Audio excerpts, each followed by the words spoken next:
Skip and Shannon, you noticed it. Shannon, what do you read into this? How to read into it? Hey, there's always time to learn. And I think the thing is that what the greats are doing, Skip, what the really greats will do, when they climb one mountain, instead of exalting in what they've done, they think of another mountain to climb. And I think LeBron James, even though he's fresh off of winning another title, winning a Finals MVP, he's like, there's another mountain out there for me to climb. I think the thing is also, Skip, is that I remember when I was playing, my position coach used to get up every route that I ran in the game and every route that I ran in practice. And I always tell him, I said, don't tell me, don't say anything. Write down what you think. And when I look at the tape, Skip, I'm going to write down what I think, and we're going to see how close we are, how comparable we are. What I did wrong, right foot, wrong, left foot step, placement, things of that nature. I think the thing is LeBron says, okay, as Mike started to age, this is what he added to his game. Is this something that I could possibly add to my game? He's also, if it's not a coincidence, Skip, that one of the parts that he highlighted was what part, Skip? The part that Michael passed to Steve Kerr. Because what he's saying is that even though the game was on the line in this situation, Michael Jordan made the right play. He passed to an open Steve Kerr. Steve Kerr knocked the shot down. The only difference between Danny Green and Steve Kerr, Danny Green missed the shot, Steve Kerr made it. Everybody said Mike made the right decision. That's Mike trusting his teammates. A cold-blooded assassin trusting his teammate. So I am not surprised that LeBron is doing this so early. There'll be a time for he and Savannah and the kids, if they want to get away, to go somewhere and just let his hair down and says, you know what? Whew. But now is not the time. Why that injury, because he hadn't slept yet. I mean, people close to LeBron have told me he hadn't slept yet. That's what they told me. I don't know. I don't know if they don't stop trying to rack your brain. Who told? Don't worry about it. It's not important. It's Thursday. They closed out on Sunday. Yeah. So he hasn't slept. He didn't sleep that night before that game. No. So it's going on a week that he has not slept. So he ain't doing another drink of coffee and no dose. He is Iron Man. He is freakish in every way, shape, and form. Yep. Shannon, you need to contact him or the person closest to him that you got this from, and you need to tell them, to guide them, to advise them to just stop.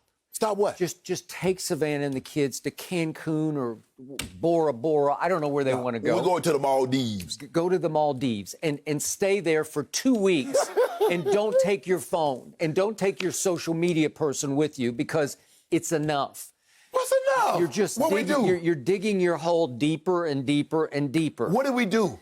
Because if you publicly admit that you are studying LeBron James, you're doing your on Michael Jordan. If you're actually studying Michael Jordan's 1998 year, which was his peak year, his greatest year, everything came together that year for him.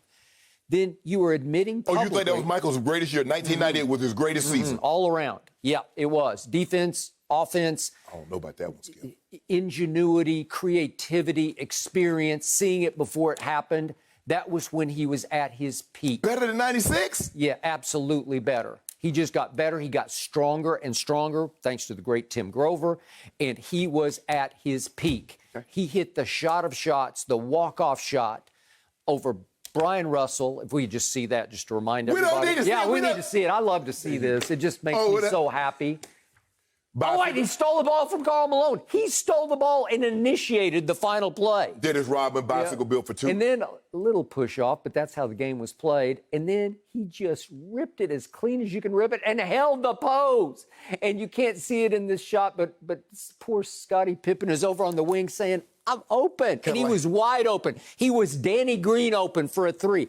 I'm open. Kind of like LeBron held that pose. He was holding that pose against the Nuggets and the Blazers. Against the Nuggets. I remember LeBron hiding against the Nuggets on the last shot in Game 2. He hid because he was one of six. What about that logo three he hit against Portland? Yeah, that was something. Oh, what a front run, LeBron! What a front run! What about all those fourth quarters in those last three playoff series in which he was 2 for 23 from three? He led in fourth quarter scoring. If you admit publicly that you are studying The Last Dance, then you're admitting publicly, I'm not as good as he was, and I'm trying to figure out how to be as good as he was. You're admitting that publicly. Yes, you are. That's the message you're sending to everybody. Oh, you're studying the greatest player ever because you're trying to get to where he was. So in other words, so let me get this straight. So no psychologist studied Freud, because if you study Freud, you're admitting that you're never going to be as great as him. Yeah, definitely. Stop it. Yep. So, I mean, Skip, that's what happens, is that so Brady never studied Montana, whether he admitted or not. Of course he did. But he grew up watching it. So? Yeah. Oh, so LeBron didn't grow up watching Michael Jordan. Okay, well, that's the point.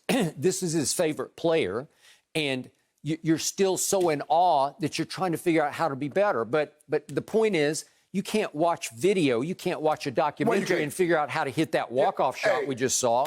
Wasn't it Drake that said, idols become rivals? Mm-hmm. That was his idol.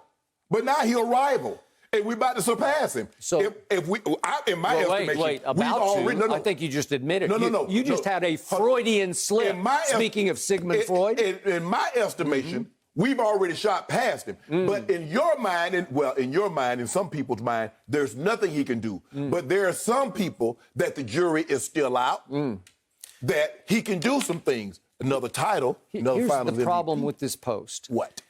This strategy is going to backfire on LeBron like he's not imagining. I'm surprised that Maverick Carter or Rich Paul didn't say, LeBron, no, bad idea. Don't go there. Tell me why it's a bad idea.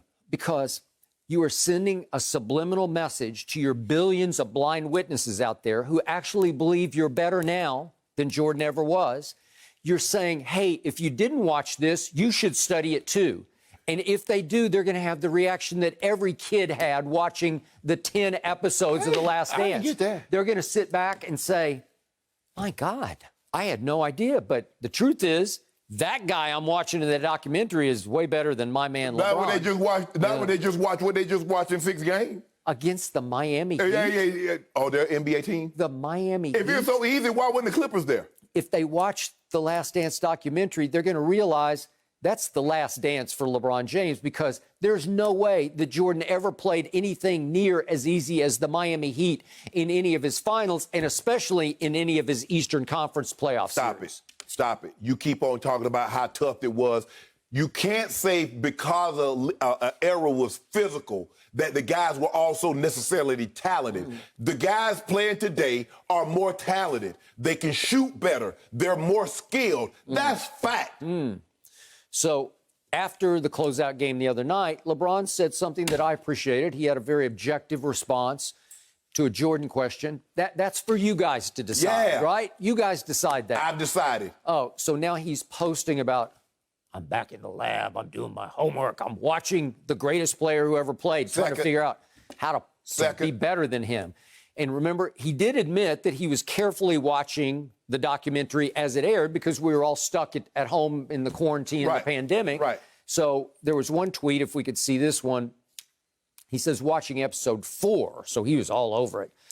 Seeing MJ hold that first trophy damn near had me tearing up. That feeling and level of emotions is unexplainable when you have been through I think it's 10 fire emojis. Yeah, that 5. He been through it. It was so offensive to me at the moment. How? And I immediately told you that the next day, the Monday here on Undisputed, that LeBron was trying to compare himself to the emotions of what Jordan was feeling. No, they were completely different. How? Because, LeBron had been through the fire because in his first NBA Finals, he got swept by the Spurs, didn't even come close to winning one game. And in his second NBA Finals, alongside Dwayne Wade and Chris Bosh, because he had taken his talents to South Beach to unite and join forces with 2 great players, that they took on the underdog Dallas Mavericks, and LeBron melted down the way we've never seen a superstar melt down in the last 3 games of that series, 4, 5, and 6. Well, don't tell me, because Jordan never had any epic fails like that. So you can't relate to what he was feeling. Actually, he can. And what you're trying to do, Skip, what LeBron is talking about, before great success, there have to be great failure. So Michael Jordan getting swept 2 of the first 3 times, losing in the first round, losing in the first round, losing in the second round, losing in the Eastern Conference Finals, losing in the Eastern Conference Finals. Underdogs every time. Every time. LeBron James is saying, I can understand the adversity that he had to overcome to get to this point. And what you try to do is minimize it. LeBron failed on the biggest stage in the sport, the finals, twice before he finally broke through against the Baby Thunder in 2012. So don't try to compare it to what Jordan was feeling, because even in game 1 against the best Boston team ever, that 86 team, your favorite player, Larry Bird, leading that team to an NBA championship. Yes.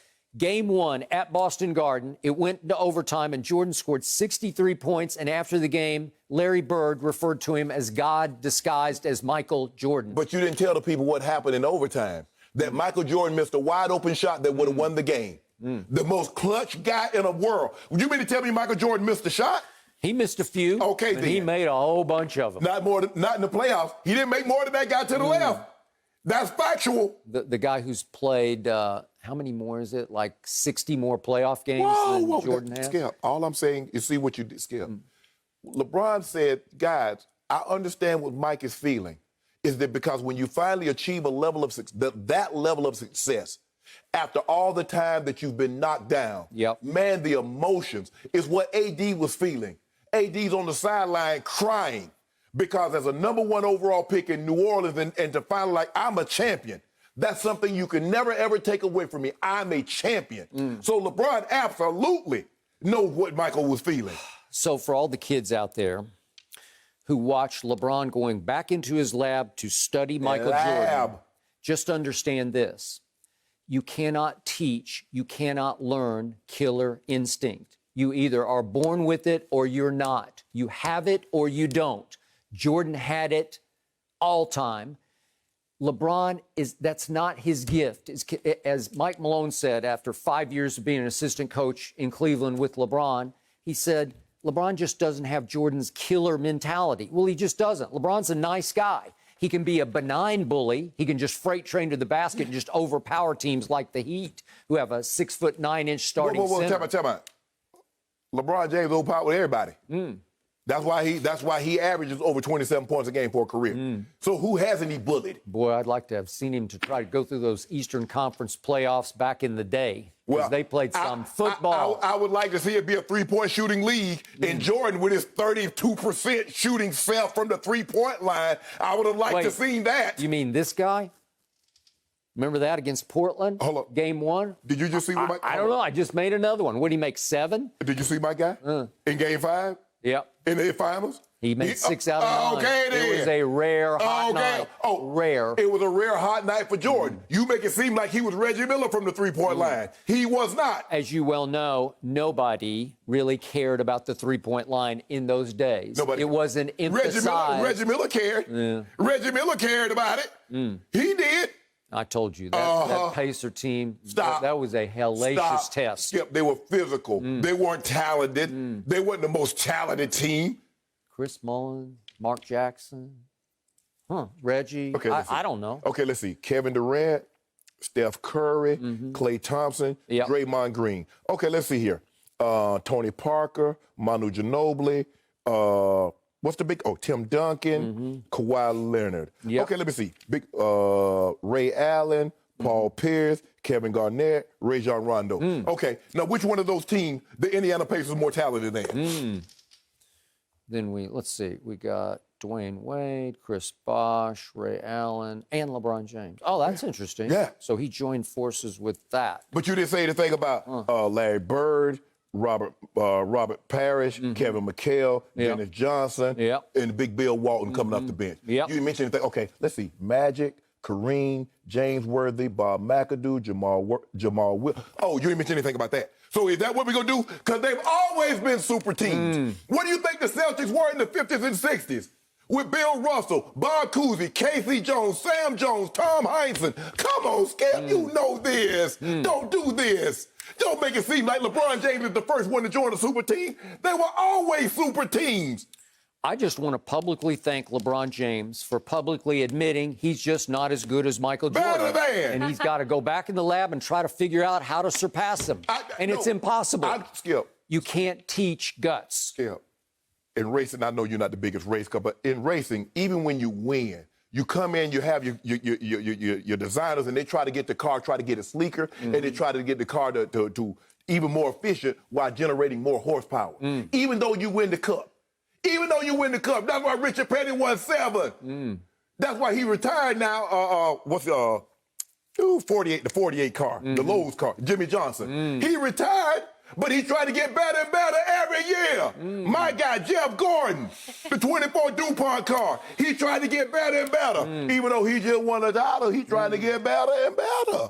Call Maverick after the show and say, hey, you got to tell him to just stand down. Brian, just stop. I know he watch it. Keep doing what you're doing, bro. 5 on the way. 5 on the way, Skip. 5 on the way. 5 right around the corner. First of all, Shannon, your Brady has NASCAR 6. knowledge is always very impressive around here, just to point out. And can you encourage LeBron to just get some rest? Like, No.